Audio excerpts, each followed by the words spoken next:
미국 캘리포니아주에 레드우드 국립공원이라는 공원이 있는데 이 공원에는 붉은 나무들이 숲을 이루고 있다고 합니다.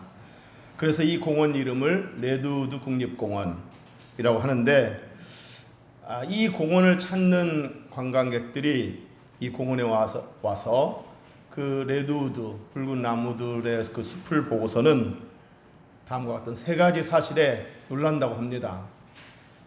첫째 놀라는 이유는 나무의 키와 굵기가 엄청나다고 합니다. 키가 보통 100m 이상 되고 굵기는 성인 20명이 이렇게 팔을 뻗어서 20명이 둘러서야 이렇게 잴 수 있는 그런 그 굵기를 자랑하고 있답니다. 그리고 두 번째 놀라는 사실은 이 나무의 뿌리가 나무들의 키와 굵기에 비해서 그렇게 깊지 않다는 겁니다. 이렇게 뿌리가 깊지 않은데 어떻게 이 나무가 이렇게 클 수 있지? 그리고 어떻게 이 강한 태풍에도 견딜 수 있지? 그런 의문을 품게 한다고 합니다. 그 다음에 세 번째는 나무들의 뿌리가 다른 나무들의 뿌리와 서로 얽혀서 서로 이렇게 붙잡고 있다는 것을 보고 놀란다고 합니다.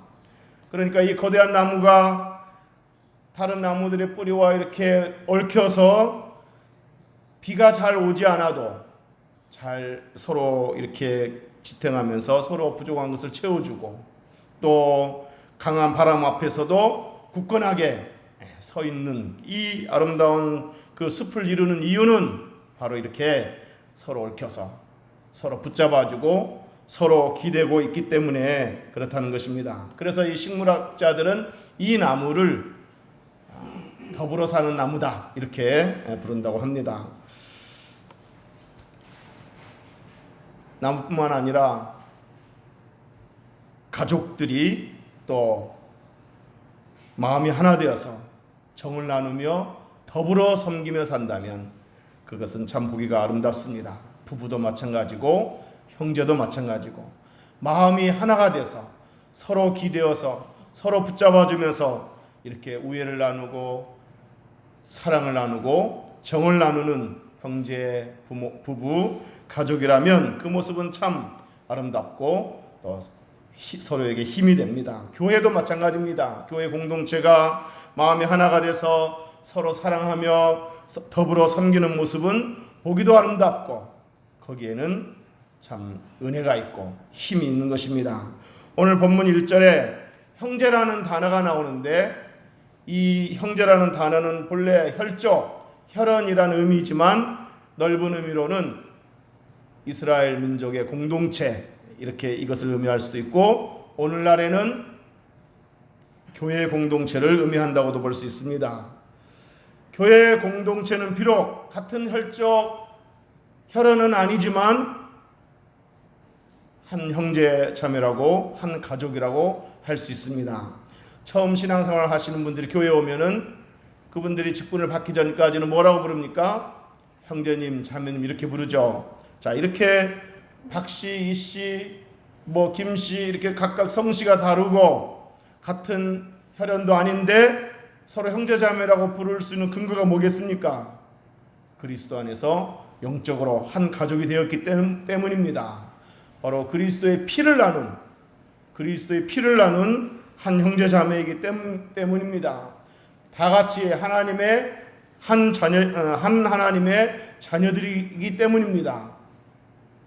이렇게 그리스도 안에서 한 형제자매가 된 교회 공동체가 마음이 하나 되어서 서로 사랑하고 서로 섬겨주면서 이렇게 지낸다면 그 교회 공동체는 참으로 아름다운 공동체인 줄로 믿습니다.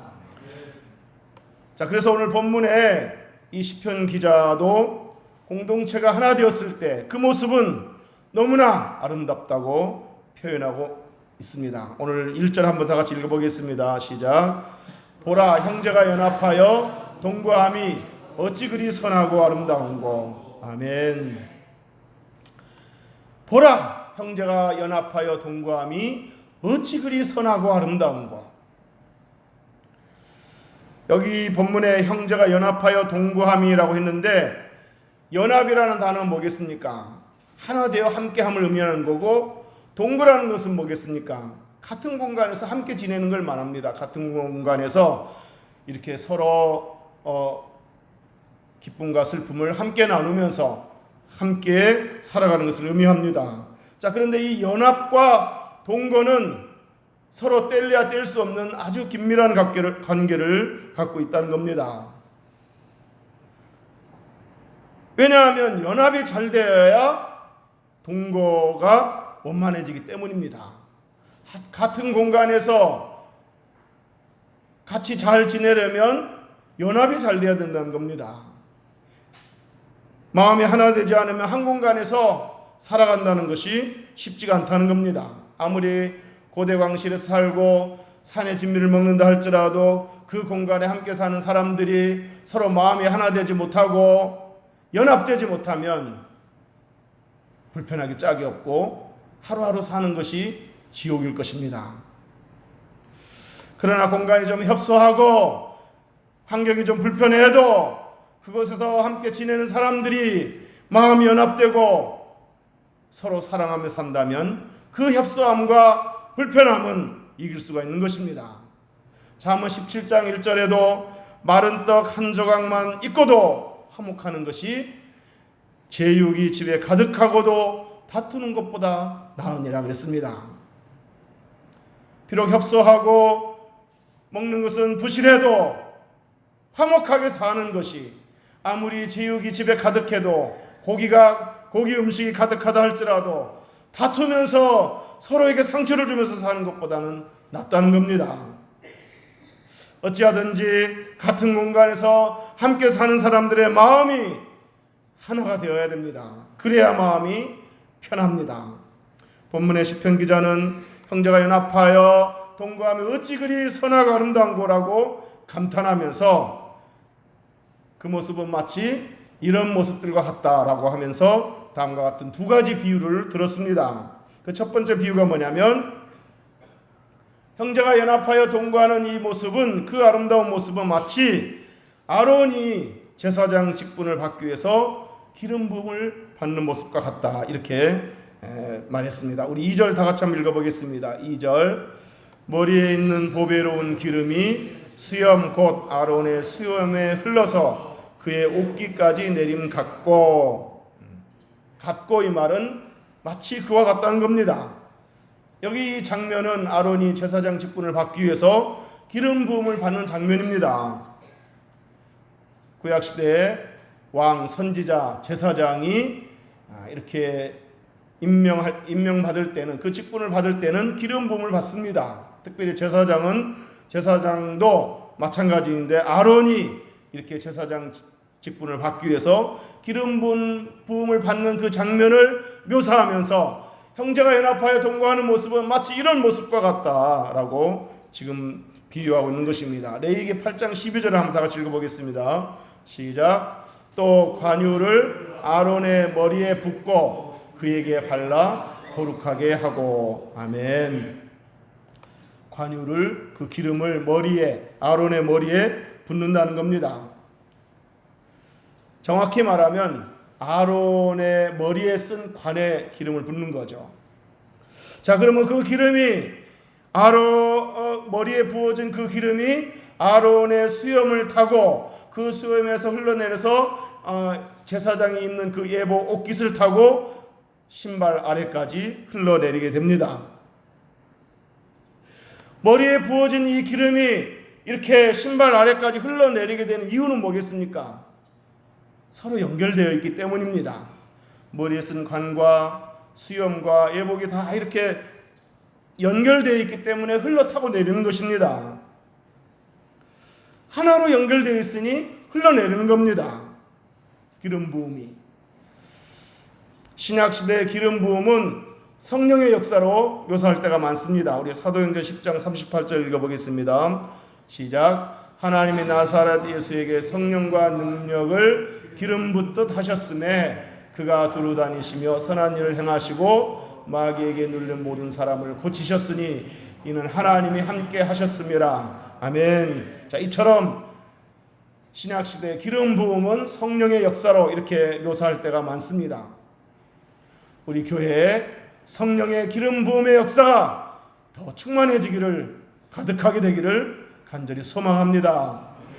자, 그런데 교회가 만약에 하나 되지 못하면, 교회 공동체가, 성도들이 하나 되지 못하면 이 성령의 기름 부음의 역사가 교회 전체로 흘러내리지 못한다는 겁니다.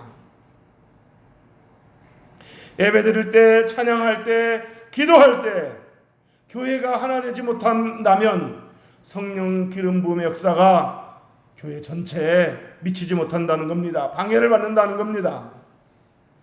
마태복음 18장 18절 19절 다 같이 한번 읽어보겠습니다. 시작. 진실로 너에게 이르노니 무엇이든지 땅에서 매면 하늘에서도 매일 것이요 무엇이든지 땅에서 풀면 하늘에서도 풀리리라. 진실로 다시 너희에게 이르노니 너희 중에 두 사람이 땅에서 합심하여 무엇이든지 구하면 하늘에 계신 내 아버지께서 그들을 위하여 이루게 하시리라. 아멘. 땅에서 매면 하늘에서도 매이고 땅에서 풀면 하늘에서도 풀린다고 그랬는데, 매인다는 것은 하나 되지 못하는 것이라고 또 말할 수 있는 것입니다. 하나 되지 못하면 거기에 하늘의 역사가 없다는 것입니다. 합심하여, 두 사람이 합심하여 간구하면 하늘에 계신 아버지께서 그것을 위하여 이루게 하신다고 그랬습니다. 기도할 때도 합심할 때, 하나가 될 때, 여기서 합심 기도라는 것은 한 마음으로 드리는 기도, 하나가 되어서 기도하는 것을 말합니다. 하나 되어 기도할 때 기도의 응답의 역사가 있다는 것입니다. 여러분, 계모임, 산악회, 동아리 모임, 이런 소소한 모임일지라도 하나 되지 못하면 거기에는 즐거움도 없고 유익도 없습니다. 그래서 사람들이 그런 모임에는 가고 싶어 하지 않을 것입니다. 하물며 교회가 하나 되지 못하면 어떻게 되겠습니까? 모임이 기쁘지도 않고 유익도 없고 도리어 상처만 받고 흩어지게 될 것입니다. 그리고는 다시는 오고 싶어 하지 않을 것입니다. 온다 하더라도 어거지로 오게 될 것입니다. 그러므로 교회가 하나 되어야 됩니다. 하나 될 때 그 모임에 성령의 기름 부음의 역사가 있고 그 모임에 은혜가 있고 기쁨이 있고 유익이 있는 것입니다. 교회가 하나 되려면 누구부터 실천해야 되겠습니까? 교육자들부터, 중직자들부터 실천해야 됩니다. 왜냐하면 오늘 비유에서 이렇게 말씀하셨듯이 머리에 부어진 기름이 이렇게 수염을 타고 옷깃을 타고 신발 아래까지 흘러내렸듯이 성령의 기름 부음의 역사가 교회 전체로 흘러내리려면 교육자들부터 하나가 돼야 되고 중직자들부터 하나가 돼야 됩니다. 그래야 성령의 역사, 그 기름 부음이 교회 전체에 미치게 되는 줄로 믿습니다. 다행히 우리 교회는 교육자들이 지금까지 하나가 되어 왔습니다. 너무나 감사할 일이죠. 정말 생각할수록 감사한 일입니다. 자, 그러면 중직자들은요, 솔직히 말씀드리면 그러지 못할 때가 많이 있었습니다.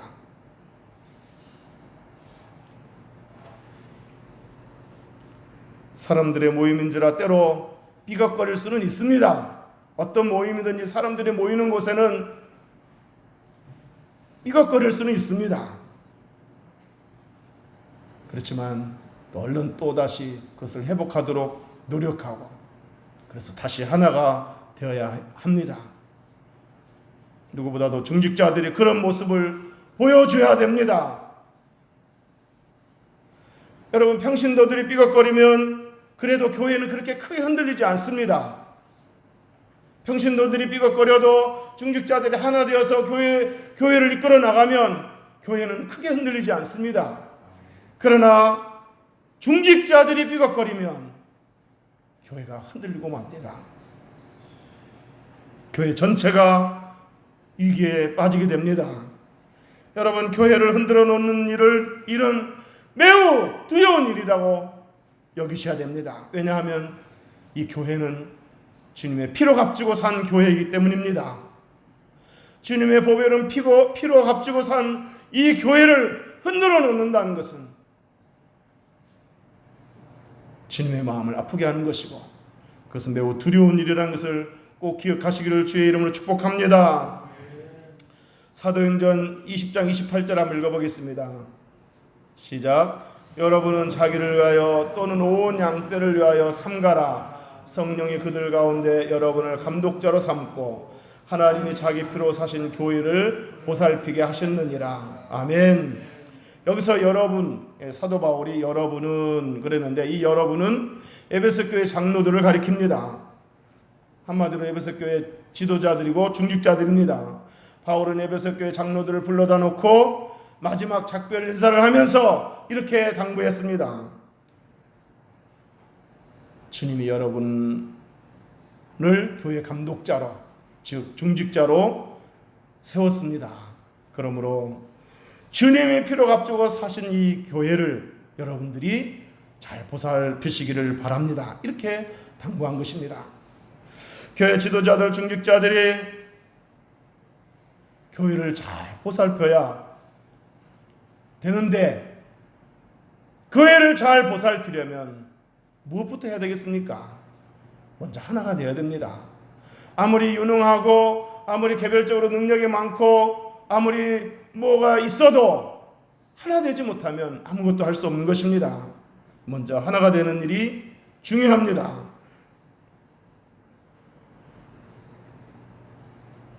부디 온전교회가 교육자들, 중직자들이 하나 되어 참으로 선하고 아름다운 공동체가 될 수 있기를 주님의 이름으로 축복합니다.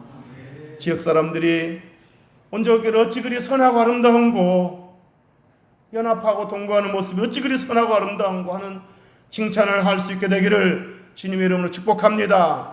하나님이 온전교회를 보시고 온전교회는 연합하고 동거하는 모습이 어찌 그리 선하고 아름다운고 하면서 하나님이 칭찬할 수 있게 되기를 주님의 이름으로 축복합니다.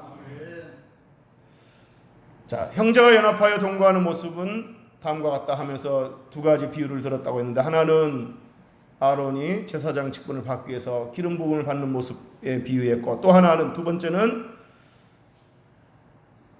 헐몬의 그 내리는 이슬이 시온 산들에까지 타고 내려와서 온 예루살렘까지 흘러내리는 것으로 비유했습니다. 우리 3절 다 같이 한번 읽어보겠습니다. 시작.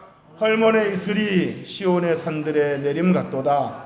거기서 여호와께서 복을 명령하셨나니 곧 영생이로다. 아멘. 시편 기자는 형제가 연합하여 동거하는 모습을 헐몬 산의 이슬이 시온의 산들에 내림 같다 이렇게 비유를 했습니다.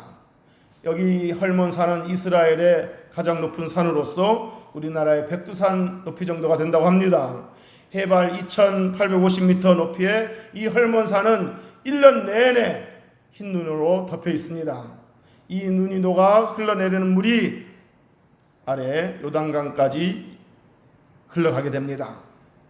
자, 이 헐몬의 그 만년설이 녹아서 흘러내리는 그 물이 많으니까 따라서 뭐도 많아지겠습니까?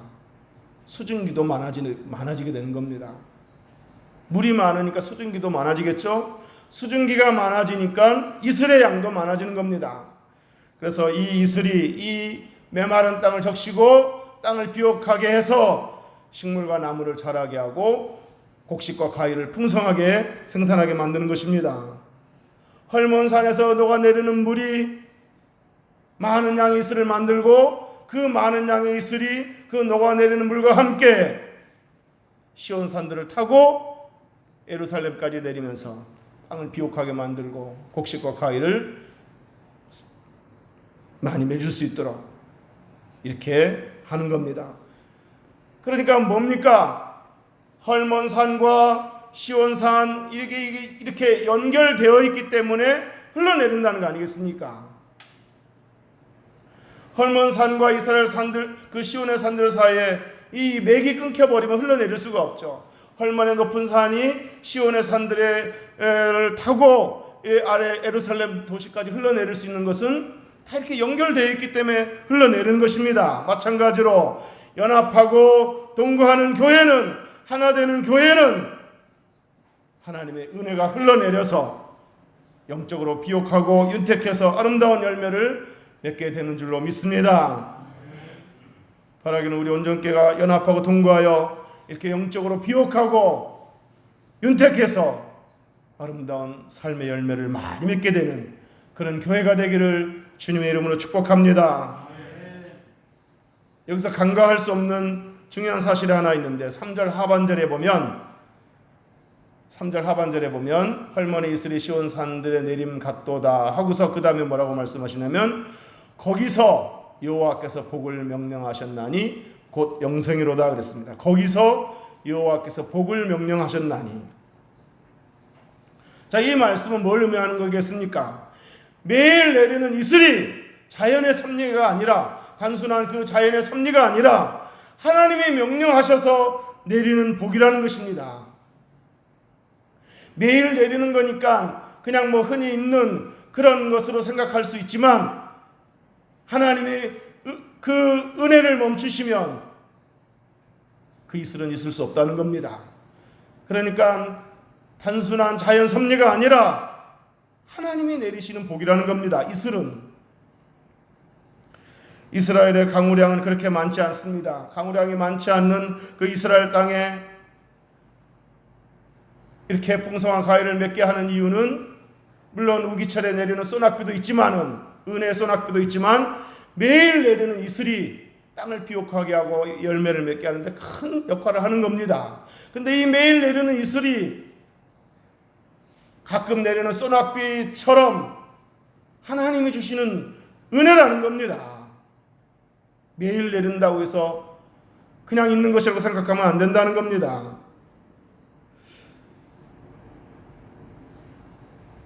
바라기는 여러분의 심령에도 여러분의 가정에도 우리 온전교회에도 때로는 소낙비와 같은 그런 은혜도 있기를 바라지만 매일매일 새벽 이슬과 같은 은혜가 있기를 주님의 이름으로 축복합니다. 그러나 어디 기도원 가서 막 소낙비와 같은 은혜를 받기를 바라지 마시고 물론 그런 것도 필요하지만 매일매일 말씀과 기도로 이슬과 같은 은혜를 받는 것이 매우 중요한 겁니다. 그것이 하루하루를 살아가는 영적 힘이 되는 것입니다.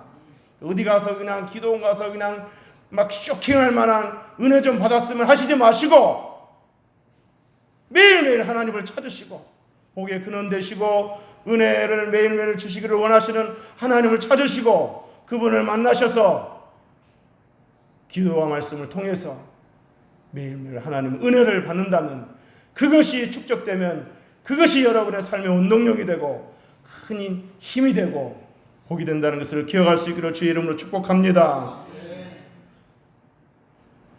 거기서 여호와께서 복을 명령하셨나니 곧 무엇이라다 그랬습니까? 곧 영생이로다 그랬습니다.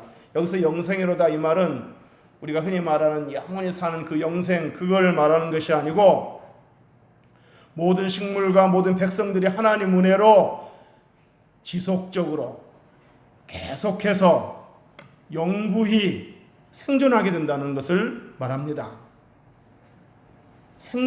영구히 생존하게 된다. 지속적으로. 하나님의 은혜를 매일매일 하나님 은혜가 매일매일 있으므로 생존이 매일매일 이어지고 그것이 영구하게 이어진다는 것입니다. 저 여러분이 오늘 또 이렇게 호흡하고 활동할 수 있는 것은 우리 생명이 이렇게 연장되는 것은 하나님의 은혜가 있기 때문에 그렇게 지속되는 줄로 믿고 감사할 수 있기를 바랍니다. 하나님이 매일매일 내려주는 이슬로 모든 식물들과 하나님의 백성들이 계속해서 생명을 유지하게 되는 것이고 하나님 그 삶을 유지하게 된다는 것을 기억할 수 있기를 주의 이름으로 축복합니다. 이제 말씀을 정리하겠습니다.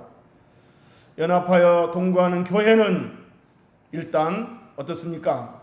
보기가 아름답다는 겁니다. 보라, 형제가 연합하여 동거하며 어찌 그리 선하고 아름다운가. 하나 되어서 형제들이 하나 되어 사는 모습 보면 참 저 형제들 참 보기 좋다.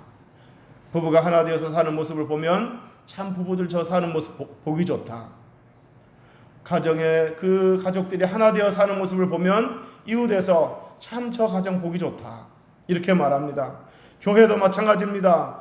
저 교회에 이렇게 하나 돼서 저렇게 서로 섬기며 사는 모습 보니까 참 보기 좋다라고 말하는 것입니다. 하나 되는 교회는 일단 보기가 아름답습니다. 우리 교회가 이웃들 보기에, 지역 사람들 보기에 아름다운 교회가 되기를 주님의 이름으로 축복합니다. 뿐만 아니라 연합하여 동거하는 교회는 아론의 기름 부음처럼 성령의 기름 부음의 역사가 있다는 것입니다. 우리 교회가 예배드릴 때, 찬양할 때, 기도할 때, 말씀이 선포되어질 때 성령의 기름 부음의 역사가 있도록 서로 하나 될 수 있기를 주님의 이름으로 축복합니다. 뿐만 아니라 하나 되는 교회는 헐몬산의 이슬과 같은 은혜가 있어 아름다운 열매를 맺게 된다는 것입니다. 우리 교회 하나 되어서 하나 되어 찬양하고 하나 되어 기도하고 하나 되어 섬길 때 전도 열매도 많아지고 아름다운 삶의 열매도 많아지는, 그래서 사람들에게 좋은 이미지로 남는 그런 교회가 되기를 주님의 이름으로 축복합니다. 자, 그렇게 해서 우리 교회가 세상 끝나는 날까지 항상 영구히 하나님의 복이 깃들어 있기를 간절히 소원합니다. 저는 요즘에 가끔 그런 기도를 합니다. 하나님, 우리 교회가 주님 오시는 날까지 존속되게 하옵소서. 두 번째는 주님 오시는 날까지 성장하게 하옵소서. 세 번째는 주님 오시는 날까지 교회가 순전함을 유지할 수 있게 하옵소서. 이렇게 기도를 하는데 정말 우리 교회가 세상 끝나는 날까지 항상 영구히 하나님 은혜로 하나님의 복이 깃들어서 계속 성장하고 그 순전함을 유지하는 교회가 되기를 간절히 소원합니다. 그러려면 하나가 되어야 됩니다. 함께 즐거워하고 함께 마음 아파하고 함께 울기도 하고 서로를 위해서 기도도 해주고 서로 이해하고 서로 배려하고 서로 용납하고 서로 용서해주고 서로 격려하고 서로 칭찬하는, 서로 축복하는 교회가 되어야 됩니다. 그럴 때 오늘 본문에 있는 복이 임하는 줄로 믿습니다. 선하고 아름다운 교회가 되고 성령 기름 부음의 역사가 있고 신앙의 열매와 축복의 열매가 가득한 교회가 될 줄로 믿습니다.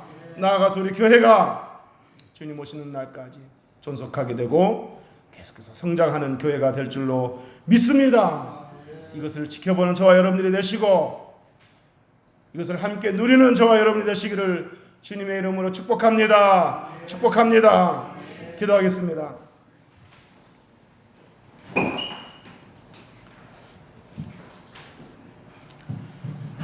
주님, 우리 온전